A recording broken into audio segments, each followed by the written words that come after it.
El gerente nos pidió hacer trampa por desesperación. Mira, esta historia no empezó con un escándalo ni con gritos en una oficina. Empezó como empiezan muchas cosas en el mundo laboral, con una oportunidad que parecía buena, estable y hasta prometedora. Mi prometida Liz entró a trabajar a una sucursal de un banco bastante grande, de esos que tienen presencia en varios países, estructura bien armada y una imagen de aquí todo se hace correctamente. Desde afuera, todo se veía profesional, ordenado, con procesos claros, lo típico que te hace pensar que estás entrando a un lugar serio, y al inicio, todo parecía confirmar esa idea. Desde el primer día la recibieron bien, le asignaron compañeros que supuestamente iban a guiarla, enseñarle cómo funcionaba todo, desde lo básico hasta lo más específico. Y aquí es donde empieza el detalle que en ese momento nadie cuestiona. Porque cuando tú entras a un trabajo nuevo, confías. Confías en que lo que te enseñan es correcto. Confías en que quienes ya llevan tiempo saben lo que hacen. Confías en que ese así se hacen las cosas aquí es legítimo. Y Liz hizo exactamente eso. Aprendió rápido, se adaptó, empezó a manejar clientes, trámites, procesos y también algo más, la forma en que se lograban ciertas ventas.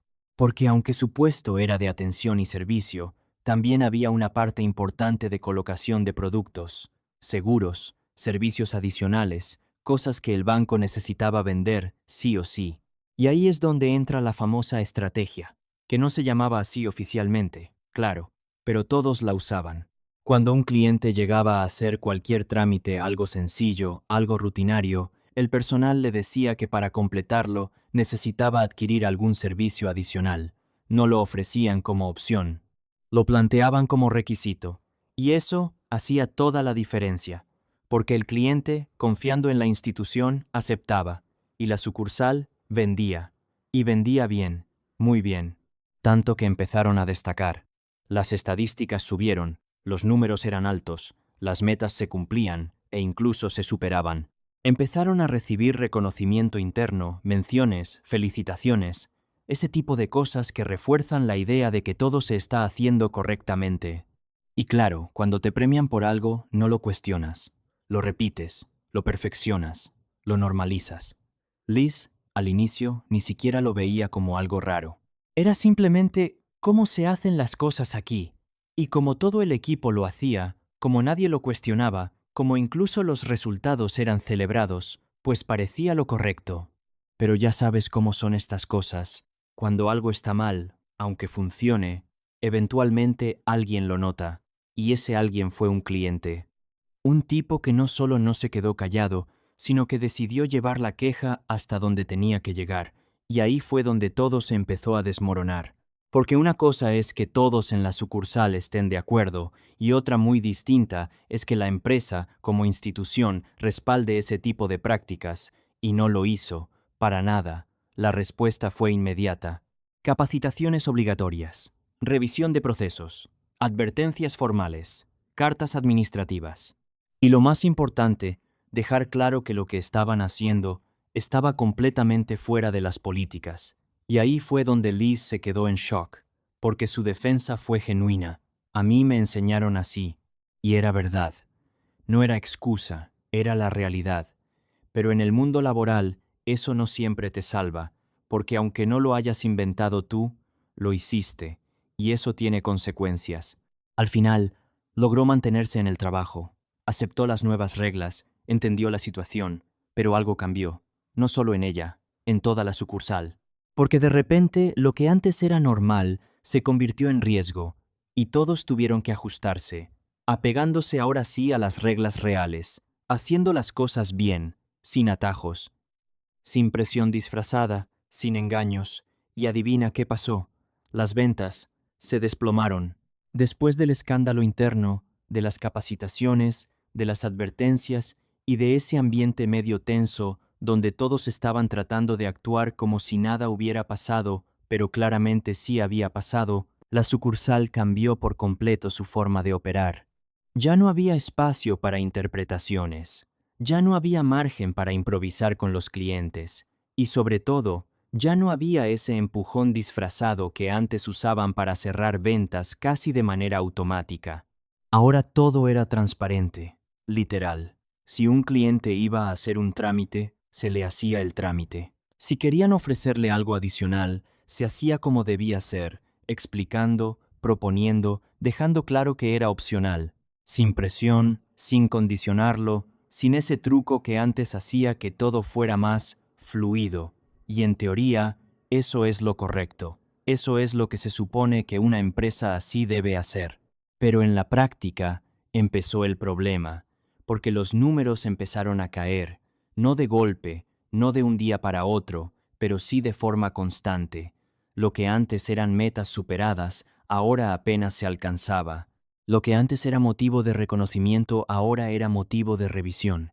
Y lo que antes parecía un equipo estrella, empezó a verse como una sucursal promedio, o incluso por debajo del promedio.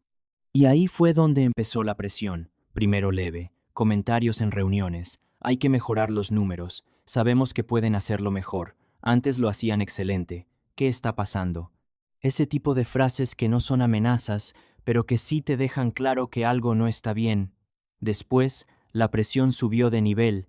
Ya no era solo el gerente de la sucursal, Igor, el que hablaba del tema.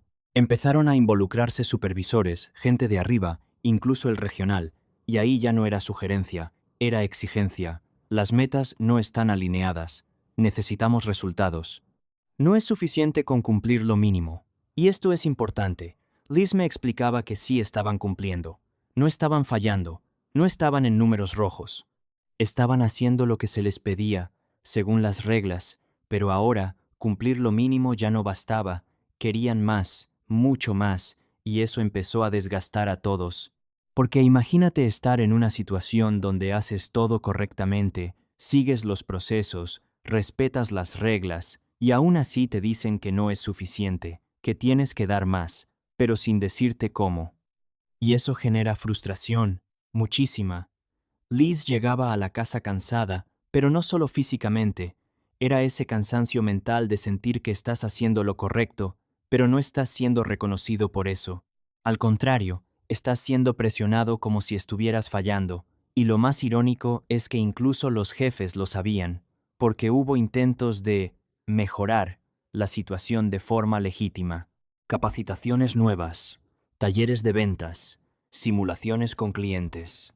Incluso el propio gerente, Igor, se puso a demostrar cómo se suponía que debían ofrecer los servicios, tratando de encontrar esa fórmula mágica que subiera los números sin cruzar la línea. Pero no funcionaba, porque la realidad era muy simple. Los clientes no querían comprar, así de sencillo, sin presión, sin engaño, sin ese empujón extra. La gente simplemente decía que no. Y eso dejó a todos en una posición muy incómoda, porque ahora tenían dos verdades frente a ellos. Cuando hacían las cosas mal, los números eran altos. Cuando hacían las cosas bien, los números eran bajos. Y esa contradicción empezó a pesar, mucho. Las reuniones se volvieron más tensas, los correos más directos, las llamadas más frecuentes. Y poco a poco, ese ambiente profesional empezó a sentirse desesperado, porque ya no era solo cumplir, era sobrevivir. Y en medio de todo eso, Liz me decía algo que se me quedó muy grabado. Siento que quieren que hagamos algo, pero no lo dicen. Y tenía razón, porque nadie estaba dando una instrucción directa. Nadie estaba diciendo «Hagan esto», pero la presión era tan clara que el mensaje se sentía en el aire. Como si todos supieran cuál era la solución, pero nadie quisiera ser el primero en decirla, hasta que un día alguien lo dijo. Después de semanas o más bien meses de presión constante, de números que no subían, de intentos fallidos por mejorar las ventas de forma correcta, y de ese ambiente pesado donde todos sentían que estaban caminando sobre una cuerda floja, llegó una reunión que, en ese momento, parecía una más, pero terminó siendo el punto de quiebre. Liz me contó que ese día el ambiente ya era distinto desde antes de empezar. No era la típica reunión de seguimiento. No era de esas donde revisan números, hacen comentarios y se van. No, había algo raro, algo más tenso, porque además del gerente Igor estaban conectados otros niveles, supervisión, alguien del área regional, Incluso se rumoraba que había presión directa desde arriba, de esos niveles donde ya no ven personas, solo ven cifras, y eso cambia todo, porque cuando la presión viene de arriba, baja sin filtro. La reunión empezó como siempre, revisión de números, comparaciones con otras sucursales, gráficas, indicadores. Y, como ya era costumbre, la conclusión era la misma. No estamos llegando a lo esperado, pero esta vez no se quedó ahí. Porque Igor, el gerente, empezó a hablar diferente, ya no con ese tono corporativo medido, sino más directo, más cansado. Y ahí fue donde Liz me dijo que todos empezaron a sentirse incómodos porque era evidente que algo iba a pasar. Primero intentó lo de siempre, tenemos que ser más proactivos. Hay que encontrar nuevas formas de ofrecer los productos. Tenemos que conectar mejor con el cliente. Pero nadie reaccionó, porque ya lo habían intentado todo, y él lo sabía. Entonces hizo una pausa. Una de esas pausas largas que pesan más que cualquier discurso. Y luego dijo algo que, aunque no fue literal, se entendió perfectamente, que tal vez estaban siendo demasiado estrictos con las reglas, que antes los resultados hablaban por sí solos, que tal vez ciertas prácticas no eran tan malas si funcionaban, y ahí todo se quedó en silencio, porque no necesitaba decirlo claro, todos entendieron, estaba insinuando que regresaran a lo de antes, a esa forma de trabajar que ya sabían que estaba mal, a ese método que ya les había traído problemas. Y lo peor es que no lo dijo como sugerencia ligera, lo dijo desde la necesidad, desde la presión, desde alguien que probablemente ya estaba siendo cuestionado por sus propios superiores. Liz me dijo que en ese momento nadie habló, nadie respondió, porque era una situación muy complicada. Por un lado, tenían a su jefe, el responsable directo de la sucursal, prácticamente pidiéndoles que hicieran algo fuera de las reglas. Y por otro, tenían el antecedente reciente de lo que pasa cuando eso se descubre. Cartas, sanciones, riesgo real de perder el trabajo. Y ahí es donde la historia se pone interesante, porque no todos reaccionaron igual. Algunos bajaron la mirada, otros se quedaron completamente serios. Y hubo quienes, aunque no dijeron nada, dejaron ver claramente que no estaban de acuerdo, pero nadie quiso confrontarlo directamente, porque al final sigue siendo el jefe, y eso pesa.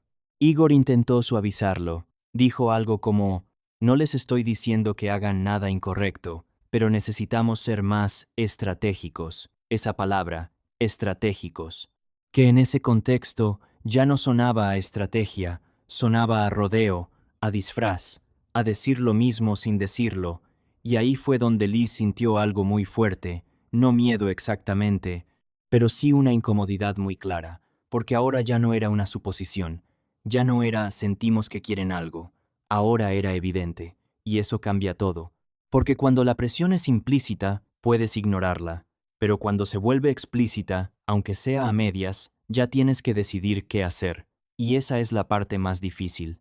Porque no es solo una decisión profesional, es una decisión personal, de ética, de hasta dónde estás dispuesto a llegar para cumplir.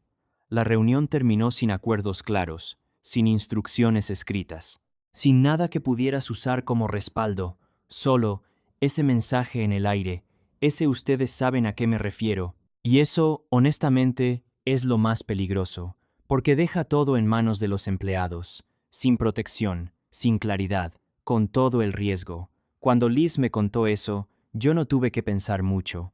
Le dije lo primero que me vino a la cabeza, eso no está bien, y no solo no está bien, es peligroso, porque si algo vuelve a salir mal, el gerente puede deslindarse fácilmente. Yo nunca les dije que hicieran eso, y los que quedan expuestos son ellos, los empleados, los que están en la línea directa con el cliente, y ahí fue donde empezó la verdadera duda.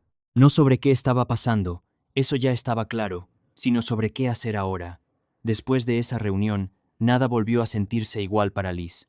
No hubo un cambio inmediato en los procesos. Nadie salió al día siguiente haciendo cosas raras. Nadie empezó a aplicar esas estrategias de forma evidente. Pero el ambiente ya estaba contaminado. Era como si todos caminaran con esa idea en la cabeza, preguntándose hasta dónde podían llegar sin meterse en problemas, o peor, preguntándose si alguien más ya había empezado a hacerlo otra vez. Y eso genera algo bien incómodo, desconfianza, no solo hacia el gerente, sino entre los mismos compañeros. Porque cuando una instrucción no es clara, cuando todo se queda en insinuaciones, cada quien interpreta a su manera, y entonces empiezan las dudas. ¿Ya lo estará haciendo otra vez? Por eso sí está vendiendo más. Me estoy quedando atrás por hacer las cosas bien. Ese tipo de pensamientos que no te dejan concentrarte y que poco a poco van erosionando el ambiente. Liz me contaba que en los días siguientes empezaron a notar pequeñas cosas. No nada descarado, no algo que pudieras señalar directamente, pero sí detalles, formas de hablar con los clientes que sonaban muy parecidas a lo de antes, comentarios ambiguos, esa línea delgada donde ya no sabes si están ofreciendo o condicionando. Y ahí es donde la presión realmente empieza a hacer efecto, porque no es solo lo que te dicen, es lo que ves. Y cuando ves que alguien más podría estar jugando con ventaja, la tentación aparece. No necesariamente porque quieras hacerlo, sino porque no quieres quedarte atrás. Porque sabes que al final del día, los números siguen siendo lo que importa, pero Liz no quiso cruzar esa línea otra vez, y no fue una decisión fácil. Porque aquí es donde entra la realidad. No todos tienen el lujo de decir, no pasa nada, si pierdo este trabajo encuentro otro. Hay responsabilidades, hay planes, hay estabilidad de por medio. Y cuando te ponen en una situación así, no es blanco o negro, es gris, muy gris. Aún así, ella decidió mantenerse firme, seguir haciendo las cosas como se deben, sin atajos, sin interpretaciones creativas. Y eso, aunque suene sencillo, implica aguantar la presión, los comentarios, incluso la posibilidad de que te vean como alguien que no está dando lo suficiente. Yo, por mi parte, fui muy claro con ella desde el inicio. Si algo sale mal, el gerente no va a cargar con eso. Y es la verdad. En este tipo de estructuras, la responsabilidad siempre baja, nunca sube. Si alguien vuelve a quejarse, si se abre otra investigación, si hay sanciones, los primeros en caer no son los que insinuaron la práctica, sino los que la ejecutaron. Y eso es justo lo que hace que toda esta situación sea tan delicada, porque no se trata solo de ventas, se trata de integridad, de proteger tu trabajo a largo plazo, y también de poder dormir tranquilo sabiendo que no estás engañando a nadie. Al final, Liz tomó una postura clara. No iba a hacerlo. Y si la presión aumentaba o la situación se volvía más directa, entonces sí consideraría escalarlo a recursos humanos o buscar otra opción, no porque quiera conflicto, sino porque hay límites. Y si algo aprendimos de todo esto, es que cuando una empresa premia resultados sin cuestionar cómo se logran, tarde o temprano termina pagando las consecuencias. Y lo más irónico de toda la historia es esto: cuando hacían las cosas mal, eran el equipo estrella. Cuando empezaron a hacerlas bien, se volvieron el problema, y eso dice mucho más del sistema que de las personas. Hoy en día, la situación sigue en ese punto incómodo, donde nadie ha cruzado la línea abiertamente, pero todos saben que está ahí, tentadora, disponible, esperando a que alguien ceda. Y la verdadera pregunta ya no es si funciona o no. La pregunta es, ¿vale la pena? Si estuvieras en su lugar, ¿te mantendrías firme aunque eso afecte tus números? ¿O cederías un poco sabiendo que todos lo hacen y que al final lo que importa es cumplir? Si llegaste hasta aquí, suscríbete, dale like y comparte. Nos ayudarías muchísimo. Nos vemos en el siguiente. Chismecito Anónimo.